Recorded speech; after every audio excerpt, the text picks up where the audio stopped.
우리 20대의 운명을 바꾸는 50가지의 습관이 있다고 합니다. 50가지 습관들이라는 책이 있는데 그 책을 보면서 좀 인상 깊었던 이야기들이 몇 가지 있어서 소개해드리면 몇 가지의 법칙이 있다 그러죠. 인사를 하지 않아도 되는 사람에게 한번 인사를 해보자. 하루에 한번 잘 됐어 라고 말해보자. 또 존경하는 사람의 사고방식을 흉내내보자.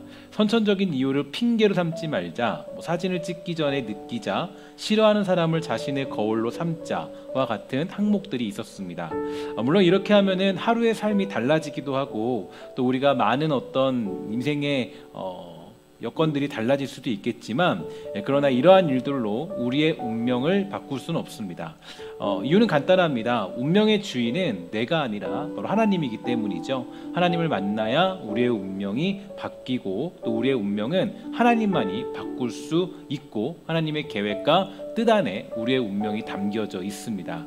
오늘 본문을 보면은 히스기야 왕이 죽을 병에 걸리게 되었는데요. 하나님의 선지자 이사야가 찾아와서 히스기야에게 죽을 준비를 해야 한다라고 그렇게 전달해 주었습니다. 그런데 히스기야가 이 병에 걸려서 괴로움을 겪으면서도 이 통곡의 기도를 드리자 하나님께서 응답하시고 그의 생명을 15년 더 연장시켰다라는 것을 확인할 수가 있게 되는데요. 바로 이것은 죽을 운명이 바뀌었다라는 것을 의미하고 있다라는 거죠. 일반적으로 보면 한 나라의 왕이 이 병에 걸렸다면 약을 구하고 명의를 찾는 그런 것들로 나라가 요란해질 것입니다. 하지만 히스기야 왕이 택한 일은요, 다른 것이 아니었습니다. 바로 기도였죠. 그러니까 어떤 의사를 통해서 아니면 어떤 조건을 통해서 어떤 능력을 통해서 자기 운명을 바꾸려고 하지 않고 자기 운명을 바꿀 수 있는 분은 하나님밖에 없다라는 것을 알았기 때문에 그는 하나님께 매달리기 시작했다라는 거죠. 20장 2절을 보면은 이렇게 얘기합니다. 히스기야가 낯을 벽으로 향하고 여호와께 기도하였다 이렇게 얘기했는데 이 얘기는 어떤 얘기입니까? 이 얘기는 자기 운명을 바꾸기 위해서 하나님께 모든 것을 맡기고 기도했다라는 것을 의미하고 있죠. 그는 얼굴을 벽으로 향했고 오직 하나님 안에서 해답을 찾겠다라는 다짐을 합니다. 즉 골방에 들어가서 하나님 안에서 길을 찾았고 이 뜻을 찾겠다라는 그런 믿음을 보이게 되었는데요. 그리고 하나님은 그의 기도에 응답하셨는데 20장 6절을 보면 이런 말씀이 있습니다. 내가 내 날에 15년을 더할 것이며 내가 너와 이 성을 아수르 왕의 손에서 구원하고 내가 나를 위하고 또 내 종 다윗을 위함으로 이 성을 보호하라 하셨더라 이렇게 되어 있죠. 분명 히스기야 왕은 죽을 운명이었어요. 죽을 수밖에 없는 그런 운명에 처했지만 이제 모든 것을 정리해야 되는 것이 맞지만 그는 하나님께 간절히 기도하여서 생명을 15년이나 연장받게 되었습니다. 새로운 운명이 그에게 주어지게 된 것입니다. 분명히 그는 죽을 수밖에 없는 운명이었지만 기도함으로 말미암아 그 인생이 변화된 것입니다. 이것이 바로 우리의 운명을 바꿀 수 있는 유일한 방법입니다. 그러니까 인생의 어떤 절대절명의 순간에 있고 또 우리가 이 운명을 바꿔야 될 그런 위기 가운데 처해 있다면 그때 우리가 다른 것들에 집중할 것이 아니라 하나님 앞에 기도하고 엎드리고 또 하나님께 정말 예배함으로써 그 모든 운명을 바꿀 수가 있는 거죠. 우리가 본문에서 보았던 것처럼 히스기야 왕이 병들자 하나님께서는 선지자 이사야를 통해서 야 이미 너는 죽을 병에 걸렸다라고 그렇게 전달하게 됩니다. 그럼에도 불구하고요 히스기야는 하나님께 기도하였고 하나님께서는 생명을 연장시켜 주셨습니다. 여기서 우리는 한 가지 중요한 명제를 발견할 수 있게 되는데요. 하나님은 이제 그 백성들의 기도를 듣고 뜻을 돌이키더라도 응답하시는 분임을 알 수가 있게 되죠. 특히 이러한 일은 출애굽기 32장에서도 자세히 나타나는데 바로 이 모세가 40일 동안 시내산에 올라가고 없을 때 일어난 일이었습니다. 이스라엘 백성들은 제단을 쌓고 금으로 이 송아지 형상을 만들어서 숭배하자 하나님이 진노하셔서 이스라엘 백성들을 전부 다 진멸하겠다라고 그렇게 선포하시죠. 하지만 그때 모세는 하나님 앞에 나아가서 그들의 죄, 그들의 용서를 위해서 기도하게 되었고 하나님께서는 뜻을 돌이켜 이 화를 내리지 않기로 하십니다. 즉 모세의 기도가 하나님의 뜻을 돌이키게 된 거죠. 그들이 죽을 운명에 처했지만 그 모세가 엎드려 기도하고 주님께 간청하자 그 모든 운명이 백성이 다시 살 수 있는 운명으로 변화될 수 있었습니다. 또한 민수기 14장 19절부터 20절을 보면 이런 말씀이 있어요. 구하옵나니 주의 인자의 광대하심을 따라 이 백성의 죄악을 사하시되 애굽에서부터 지금까지 이 백성을 사하신 것 같이 사하시옵소서. 여호와께서 이르시되 내가 내 말대로 사하노라. 이런 말씀이 있습니다. 이스라엘의 12정탐꾼들이 가나안을 정탐하고 돌아와서는 그 땅 거민들이 너무 강하니까 가나안에 들어갈 수 없다 이렇게 보고하게 됩니다. 그러자 이 말을 들은 이스라엘 백성들은 어리석게도 하나님을 원망하죠. 그래서 하나님은 이스라엘 백성들을 전염병으로 치겠다 이렇게 말씀하셨고요. 그러자 모세가 하나님께 용서를 구했고 기도하자 하나님은 그 백성들의 죄를 용서해 주셨습니다. 이처럼 우리가 기도하면요, 하나님은 뜻을 돌이키기도 하시고 기도하면 하나님께서 사람의 마음을 움직이기도 하십니다. 분명히 오늘 본문을 보면 이사야 선지자가 히스기야의 병은 죽을 병이라고 단언했지만 히스기야 왕이 기도하게 되니까 하나님께서 이사야에게 왕의 생명을 15년 더 연장하겠다라고 말씀해 주셨어요. 이사야 선지자도 하나님의 음성을 듣고 왕에게 말해줍니다.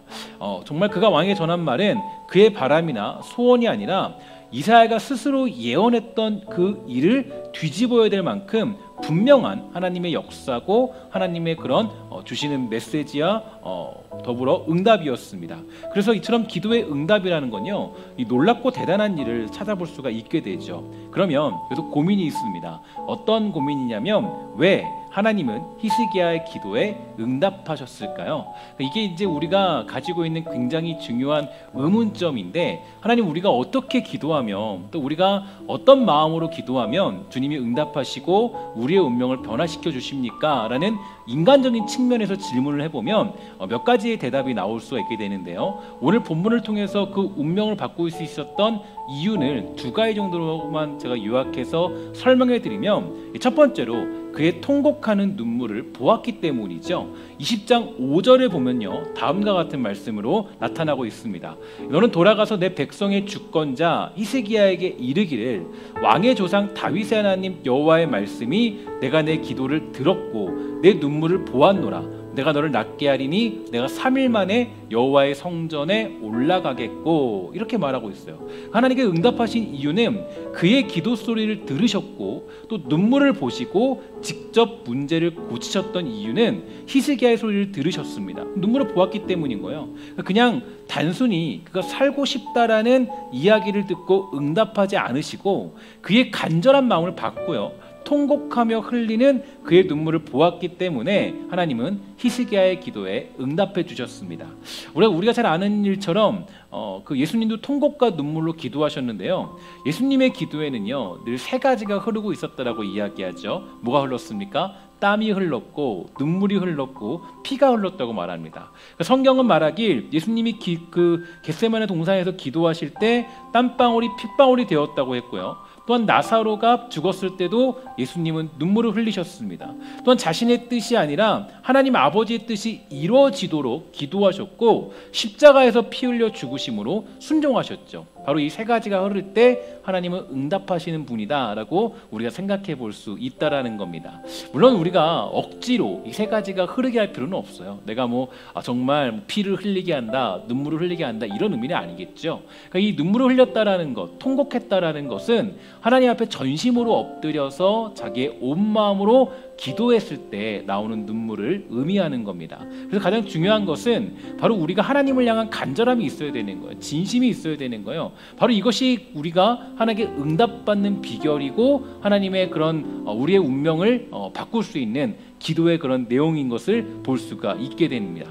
두 번째로 하나님이 응답하신 이유가 있는데요. 그 이유는 바로 주님께서는 택한 백성을 사랑하시기 때문입니다. 히스기야가 다스리고 통치하는 시기를 보면요, 이미 북왕조 이스라엘은 이미 아수르에게 망한 시점에 있었습니다. 하나님의 택한 백성이 다스리는 나라에게 이방 나라에게 멸망해버린 그 시점에서 히스기야가 남왕국 유다의 왕으로 자리 잡게 된 그런 상황이었어요. 그래서 아수르는 이 북왕국 이스라엘을 멸망시킨 기세를 몰아서 남왕국 유다까지 점령하려고 했지만 히스기야라는 왕이 있어서 아수르의 기세가 거기서 꺾이게 되죠. 물론 히스기야 왕이 뭐 싸움을 잘했다거나 어떤 힘이 있어서 그런 일이 가능했던 것은 결코 아니었습니다.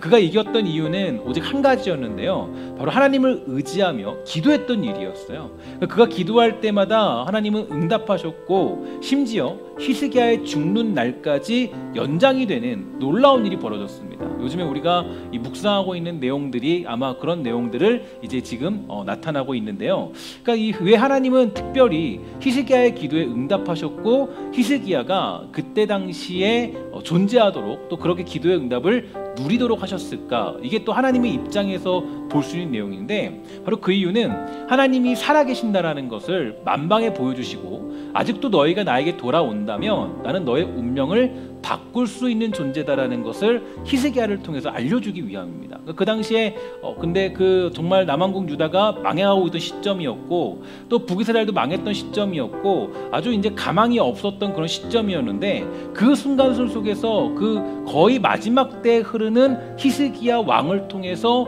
주님이 하나님이 말씀하시고자 한 것은, 너희가 지금이라도 나에게 돌아온다면 너희들의 운명을 바꿀 수 있다라는 거예요. 이미 선지자들이 수많은 예언을 한 상태거든요. 어떤 예언이냐면 너희들이 잡혀갈 것이다, 너희들이 망할 것이다라는 수많은 예언들이 떨어져 있는 상태예요. 그러니까 지금 이제 여기서 보면 하나님의 입장에서 보면 왜 히스기야를 등극시켰고 왜 히스기야의 기도에 응답하셨느냐. 그러니까 여러분, 우리가 이 통곡한다고 해서 늘 기도 응답을 받는 건 아니잖아요. 그러니까 여기 하나님의 뜻이 있어요. 어떤 뜻이냐면 너희가 지금이라도 나에게 돌아온다면 내가 그 뜻을 돌이킬 수 있다라는 거예요. 바벨론 포로로 잡혀가는 것도 돌이킬 수 있다라는 거예요. 너희들이 망할 수밖에 없는 상황이지만 그 망하는 것도 너희들이 기도하고 나에게 엎드려 기도한다면 나는 충분히 그 운명을 바꿀 수 있다라는 것을 주님은 알려주시는 겁니다. 이게 굉장히 중요한 메시지죠. 역사를 볼 때, 그 기독교 역사나 그런 역사를 볼 때요, 하나님이 그 사람을 등극시킨 이유가 있어요. 그러니까 여러분, 요즘에 그 왕들의 이야기들을 보고 있지 않습니까? 역대 상하를 통해서 보고 있는데, 그걸 그냥 보시면 안 되고 하나님의 입장에서 보시면 너무 재밌습니다.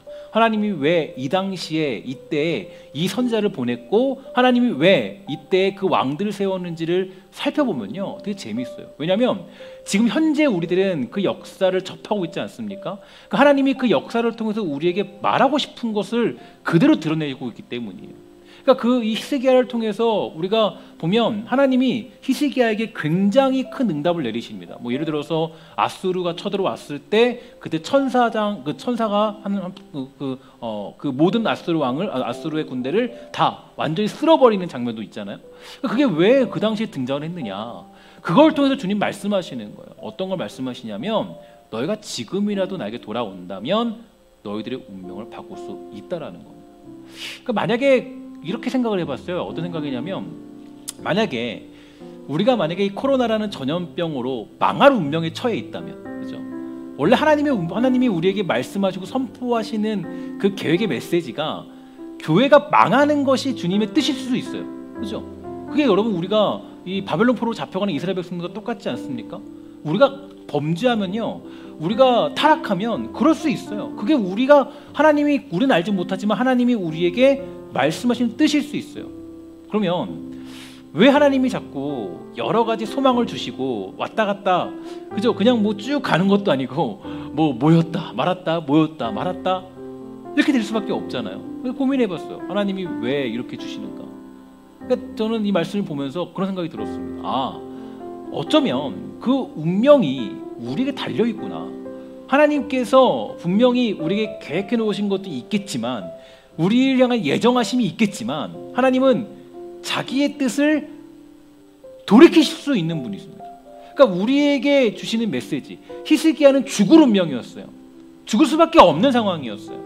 근데 그가 기도하자 그 죽을 수밖에 없는 운명에서 벗어납니다.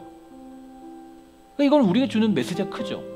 우리가 만약에 이 상황을 통해서 교회가 다시는 일어설 수 없는 자리에 가는 게 하나님 뜻일 수 있겠죠. 그동안 우리 한국교회나 뭐 많은 교회들이 얼마나 많은 부족한 모습을 보였습니까? 연약한 모습을 보였습니까? 정말 우리가 주님이 기뻐하시는 예배를 드리는 교회였습니까? 정말 우리 모든 교회가, 모든 성도들이 정말 하나님을 진심으로 사랑하는 사람들의 모임이었습니까? 만약에 그렇지 않다면 하나님이 교회를 벌하셔서 교회를 무너뜨리셔도 할 말이 없죠. 하나님 뜻일 수 있어요.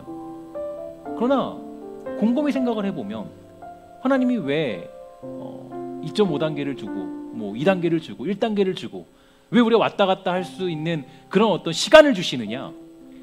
여러 가지 깨달음이 있겠지만 또 한 가지의 깨달음은 우리가 히스기야처럼 기도함으로 말미암아 우리의 기도에 응답하시는 하나님, 너희가 지금이라도 나에게 엎드려 진정으로 예배하면, 너희가 지금이라도 나에게 엎드려 진정으로 기도하면, 너희가 지금이라도 나에게 엎드려 그 운명을 바꾸기 위해서 우리가 주님께 기도한다면 나는 너의 기도에 응답할 수 있는 충분한 뜻이 있는 존재라는 것을 우리에게 말씀해주고 있는 건지도 모르겠습니다.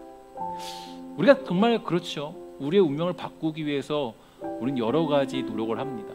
그러나 아까 서두에도 말씀드렸지만 저와 여러분들의 운명을 바꿀 수 있는 유일한 분은 우리 하나님밖에 없습니다.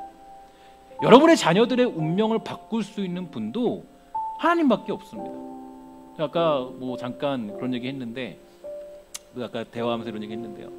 사실 우리가 아무리 운동을 열심히 해도요, 내가 뭐 정말 뭐 밤새도록 운동을 했어요. 매일같이. 그래서 내가 정말 그 세상이 말하는 뭐 정상적인 뭐 몸무게, 정상적인 뭐 체력. 근데 하나님이 걷어가시면 사실은 아무것도 아니죠. 우리의 운명은 하나님께 있습니다. 우리의 삶과 우리의 모든 운명은 주님께 있어요. 우리의 운명을 주님이 결정하시는 거예요. 그런데 우리가 때로는 그 운명을 바꾸기 위해서 우리는 너무 다른 데 집중할 때가 많이 있어요. 운동회에 대해서 저 교회 못 가요. 그죠? 연애에 대해서 교회 못 가요. 뭐 여러 가지 상황들이 있을 수 있겠죠. 그러나 사실 그런 것들로 우리의 운명을 바꿀 수 없습니다. 우리의 운명을 바꿀 수 있는 것은 어떤 겁니까? 바로 우리 하나님 앞에 엎드려 기도하는 거예요. 그게 되지 않고는 우리의 운명을 바꿀 수 없습니다. 그래서 저는 이 히스기야의 말씀과 또 히스기야의 기도의 내용의 시점과 역사적인 연대를 봤을 때 주님이 우리에게 말씀하시는 겁니다. 그러니까 그 열왕기상하나 이런 그 왕들의 이야기를 쭉 돌이켜서 보면 다 거기에 하나님 뜻이 있어요. 우리는 복받은 사람입니다. 그들은 그런 역사를 분석할 수 있는 그런 어떤 성경이라는 걸 존재하지 않았잖아요. 우리는 성경을 통해서 뭘 볼 수 있어요? 아, 우리가 이렇게 하면 주님이 응답하시는구나. 주님이 이렇게 역사하셨구나. 우리가 말씀하시는구나. 이것을 알 수가 있게 되죠. 그래서 그 열왕기상하 같은 그런 왕들의 이야기가 계속적으로 나오고 있는 겁니다. 그러니까 하나님은 우리에게 보여주고 있는 겁니다. 어떤 겁니까? 우리에게 나는 너가 지금 응답 기도하면 나는 충분히 나의 뜻을 돌이킬 수 있는 존재야.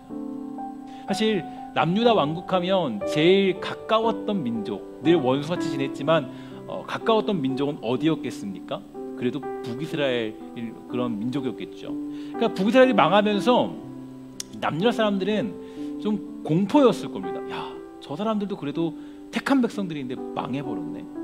두려웠겠죠. 아니 그래도 우리 같은 민족인데, 그래도 우리가 택함 받은 그런 지파인데, 아니 저 민족이 망해버렸어요. 아수르에게 멸망해버렸어요. 그러면 어떤 마음이 들었을까요? 그냥 무섭고 두렵고 떨렸을 겁니다.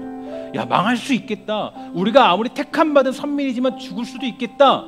이런 생각이 가득했을 것이고, 또한 여러 국가들이 선민이라고 자처하는 그들을 매우 우습게 보았을 겁니다. 그래서 보면 아수르의 그 랍사게가 와서요, 하나님을 모욕하는 일도 성경에서 보여주고 있죠. 그러나 이때에도 하나님은 살아계셔서 이스라엘 백성들에게 말씀하고 있는 것입니다. 한번 잘 들어보세요. 지금도 너희가 기도하면, 너희가 나를 의지하면 살 수 있다. 다른 신들을 버리고 나를 따라라. 히스기야를 통해서 남유다 왕국에게 말씀해주고 계신 하나님인 겁니다. 그냥 단순히 응답받은 것이 아니에요. 왜 응답해 주셨느냐? 주님이 아주 간절하게, 아주 그 백성들에게 호소하면서 주님이 히스기야의 기도 응답을 통해서 말씀해주고 있는 겁니다. 너희가 지금이라도 엎드려 기도하면, 지금이라도 너희가 엎드려 기도한다면 나는 너희들을 용서할 수 있는 하나님이다. 저는 이 메시지가 너무나도 우리에게 중요하다고 생각합니다. 특별히 지금 이 시점을 살아가고 있는 우리들에게 있어서 너무나도 중요한 메시지겠죠.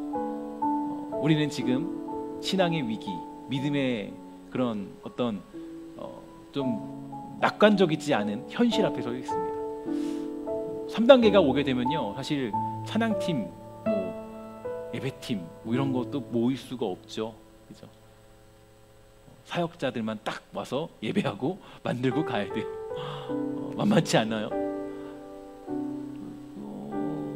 올 수도 있을지도 모르겠어요. 오늘도 거의 700명 가까이, 700명 정도 아마 올라왔던 걸로 알고 있는데, 아마 혹시라도 이제 1000명씩 올라간다면 아마도 이제 거의 모든 것들이 다 중단되지 않을까라는 생각도 하게 됩니다. 이런 걸 봤을 때 하나님이 우리들에게 요구하는 건 뭘까? 이 상황을 통해서 바로 무엇이냐면, 지금이라도 너희가 기도한다면 나는 응답하는 하나님이다. 히스기야가 받은 응답을 통하여서 하나님은 끝까지 택한 백성을 포기하지 않고 그들에게 자신을 계시하여 주셨습니다. 그러므로 히스기야가 응답을 받은 결국은 히스기야가 대단한 기도의 사람이기 때문이 아니라 우리를 사랑하시는 하나님의 사랑과 그분의 은혜 때문인 거예요. 사실 우리는 히스기야를 보면서 히스기야가 응답받은 위대한 기도의 사람이구나 라고 생각하지만, 사실은 그 이면에서 하나님이 왜 그의 기도를 가시적으로 이루어주고 보여주었는가를 우리는 기억할 수 있어야 돼요. 히스기야가 정말 열정을 다해서 주님께 기도한 건 맞지만, 그러나 그 기도에 응답하실 수밖에 없는 하나님, 또 그 기도에 응답하기로 작정하신 하나님은 이미 처음과 끝과 나중과 모든 것을 알고 계신과 동시에 그 모든 것들을 통해서 우리에게 말씀하고 있는 거예요. 나는 너를 포기하지 않는다. 난 절대로 너희들을 포기하지 않는다. 사실 바벨론 포로로 잡혀갈 때도요, 우리가 그 예레미야서를 읽어보면요, 저는 너무나도 그 예전에 깊이 묵상할 때 마음속에 그 아련함이 남아요. 아련함이라고 하면 좀 그렇지만 뭐가 남냐면, 하나님이 여호와의 성전에서 떠나는 장면이 있습니다. 예레미야서에 보면요. 근데요, 그 장면을 읽어보면요, 마치 그런 것 같아요. 너무나도 사랑하는 연인이지만, 내가 정말 어쩔 수 없이 떠나는 그 마음이 표현되어 있어요. 그러니까 너무 사랑하는 내 아들이고 딸이지만 이 사랑은 변치 않아요. 근데 내가 떠나지 않으면 이들이 변하지 않기 때문에 그 떠나시는 그 장면이요, 너무 애절하게, 너무 아련하게 그 자리에 남아 있어요. 제가 그걸 읽으면서 그것을 읽으면서 새벽 기도를 하면서요, 너무 눈물을 흘렸던 기억이 있어요. 하나님이 떠나실까 말까 하는 그 장면, 정말 너무 괴로워하시는 그 슬픔과 모든 것들이 담겨 있어요. 그러니까 주님은 끝까지 말씀하고 있는 거예요. 뭐라고 말씀하시냐면, 나는 너를 포기하지 않았다. 히스기야를 통해서 그 백성들에게 말합니다. 다시 돌아와라. 다시 돌아와. 너희가 만약에 나에게 엎드려 기도하면 나는 언제든지 너희를 받아줄 수 있는 용의가 있고, 너희가 만약에 엎드려 예배하면 나는 언제든지 너희에게 은혜를 베풀 하나님이다. 이게 바로 주님이 히스기야를 통해서 우리에게 말씀해 주시고 있는 응답하시는 이유, 하나님의 관점입니다. 그래서 오늘 우리는 기도할 수 있는 이유가 여기에 있는 거예요. 우리가 왜 기도할 수 있느냐? 주님이 우리를 포기하지 않기 때문입니다. 만약에 주님이 우리를 포기하셨다면 우리는 기도해도 응답받을 수 있는 조건이 없어요. 근데 우리가 기도할 수 있는 이유가 어디 있어요? 여러분들이 각자의 자리에서라도, 또 여기에 나와서라도 정말 적은 인원이지만 이만큼밖에 나올 수밖에 없는 상황이지만 기도할 수 있는 이유가 어디에 있어요? 무엇이냐면 바로 하나님이 우리에게 응답하시겠다라고 약속하셨기 때문이에요. 우리는 정말 하나님 앞에 부끄러운 모습이 한두 가지가 아닙니다. 앞에 있는 저도 목사이지만 저도 얼마나 주님 앞에 부끄러운지 몰라요. 말도 할 수 없습니다. 정말 오라 나는 곤고한 사람이로다라는 바울의 고백에 딱 맞는 인물이 우리 아니겠습니까? 우리가 무슨 기도 응답을 받을 자격이 있어요? 우린 그럴 자격 없어요. 하나님 앞에 얼마나 내가 신실하게 살았고 내가 뭘 잘했다고 주님께 응답받을 수 있는 조건을 가지고 있습니까? 그럼에도 불구하고 우리는 지금 이 시간 기도할 수 있고 우리의 운명을 놓고 하나님을 대면할 수 있는 이유가 어디에 있냐면 바로 하나님의 사랑과 그분의 계획이 우리들을 향하고 있기 때문입니다. 오늘 히스기야에게 응답한 하나님의 사랑이 우리들에게도 가득하다는 것을 믿으시기를 주의 이름으로 간절히 축원합니다. 우리가 정말 치성을 다했기 때문에 하나님이 응답하시는 것이 아니라 바로 하나님의 사랑이 우리의 모든 것보다 크시고 나보다 앞서기 때문에 하나님은 응답하시는 분인 줄 믿습니다. 오늘 각자의 자리에서라도 기도하더라도 우리 하나님은 응답하시는 것을 믿고 그분의 사랑 앞에 간구하며 기도함으로 우리의 운명이 변화된다는 것을 믿고 기도할 줄 아는 사랑하는 주의 백성 다 되기를 주의 이름으로 간절히 소망해 봅니다.